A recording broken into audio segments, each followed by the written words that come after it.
The story of the world today is the rise of right-wing populism, or so we are told. It's the story of Donald Trump, of Brexit, of rising nationalism in continental Europe, especially in the East, as well as almost all of the former Soviet Union. But stories can change quickly.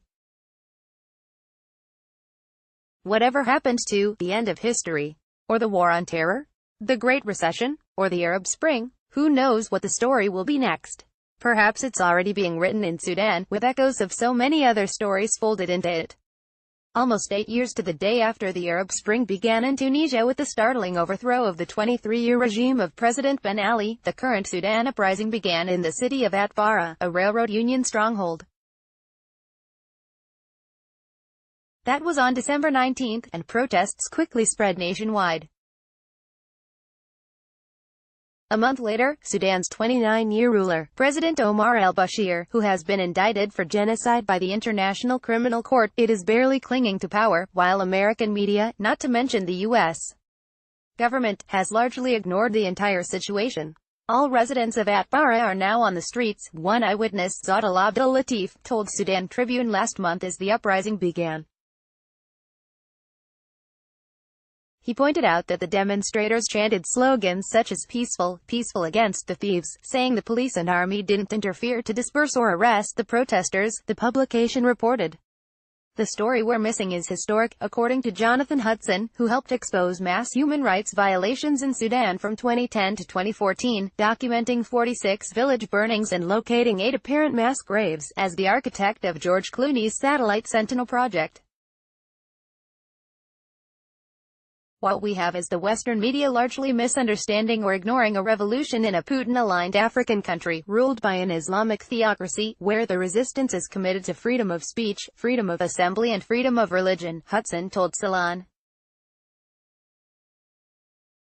Reports of food riots vastly understate the seriousness of events, and Russian involvement with paramilitary troops, reportedly under the direction of Yevgeny Prigozhin, aka Putin's chef, has failed to register as echoing the predatory pattern already seen in the Ukraine, Crimea and Syria. News reporting on Sudan has finally begun to highlight the ongoing economic collapse of the past 7 years, veteran Sudan observer Eric Reeves wrote on Deck. 24, but even so, there is remarkable superficiality and failure to look with any historical depth at how the present catastrophe began. Priorities in the national budget have been wildly skewed for decades toward the military and security services, with only very small amounts devoted to health, education, and the crucial agricultural sector. Arable land has been sold or leased for decades in order to raise cash for a kleptocratic regime.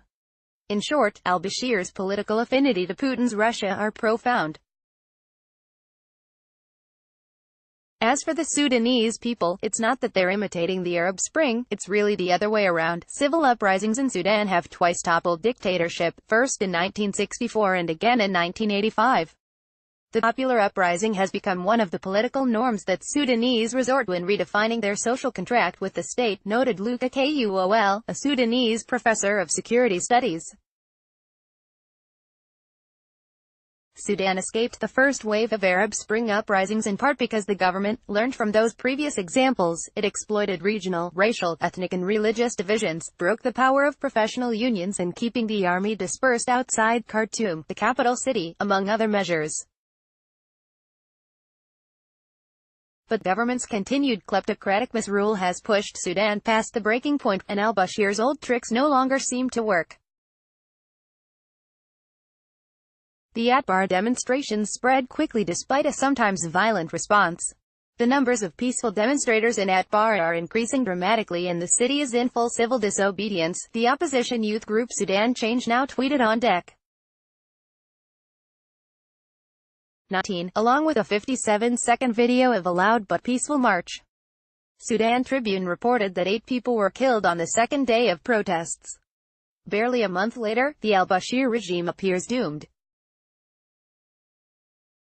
The more demonstrators have been killed, injured or arrested, the more the movement has swelled, and al-Bashir's attempts to divide it along racial and ethnic lines have failed.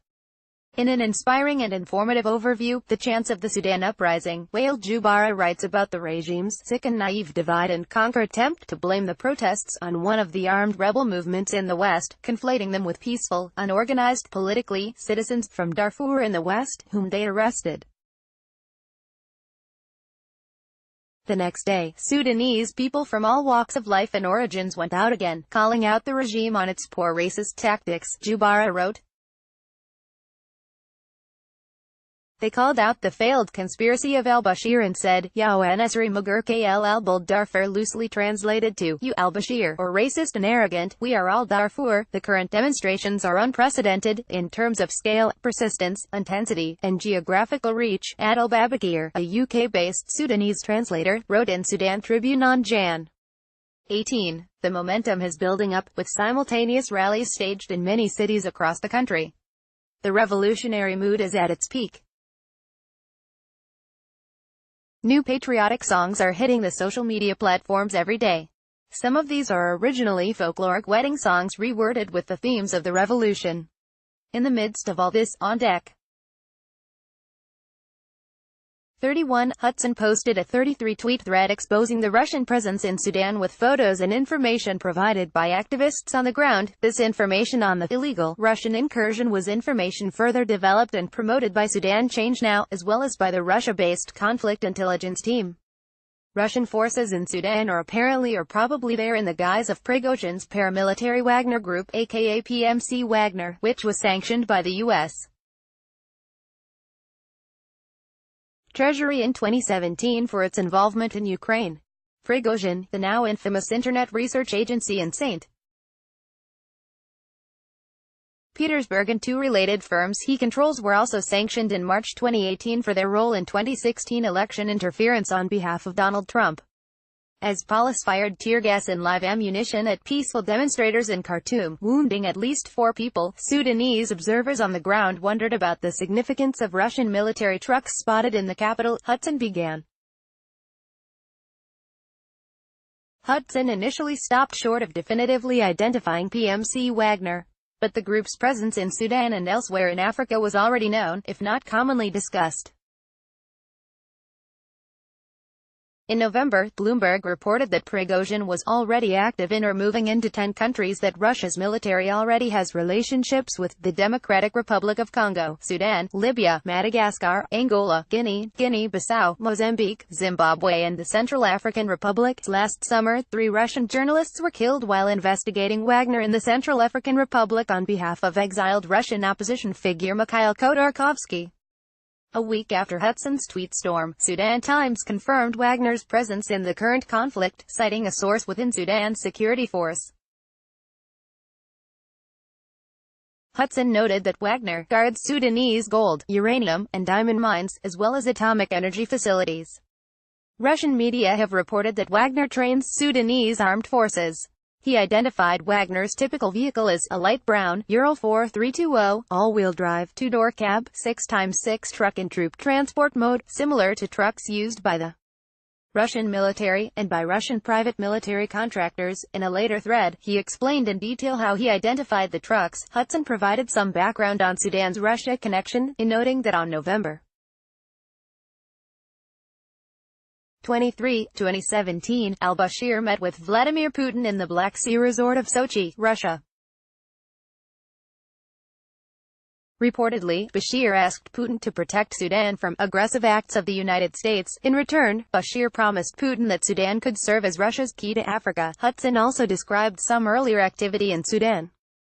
Radio Dabanga, at Radio Dabanga, reported in March 2018 that about 500 Russian armed forces appeared in the Dufug area of South Darfur, which borders on the Central African Republic, at the same time. Across the border in Kar, the Wagner Group was defending mining interests. 4 months after that, the 3 Russian journalists working for Khodorkovsky were killed, amid disputed claims of who was responsible. 10 days after Hudson's tweet, The Telegraph reported damning evidence that Wagner itself was responsible, based on findings from Khodorkovsky's dossier center, including cell phone records and other documents connecting the driver to Prigozhin. Journalists were under the control of people from Yevgeny Prigozhin's structures starting from the preparation stage, according to the Dossier Center. Hudson has speculated that the relationships between Putin, Prigozhin, the Internet Research Agency, the Wagner Group and Trump could help explain the U.S. government's relative silence on the Sudan uprising. More recently, on Jan. 23, the State Department finally issued a 3-paragraph statement of concern, stating that a new, more positive relationship between the United States and Sudan requires meaningful political reform and clear, sustained progress on respect for human rights. In fairness, America's hands-off attitude might not have much to do with Putin. Like al-Bashir and the Sudanese regime, the Russian president may simply be taking advantage of long-standing pernicious habits and attitudes. That's the picture suggested by Justin Lynch at the Daily Beast, in a recent article asking, why is Sudan's genocidal regime a CIA favorite, although Sudan has been listed as a state sponsor of terror since 1993 in the U.S.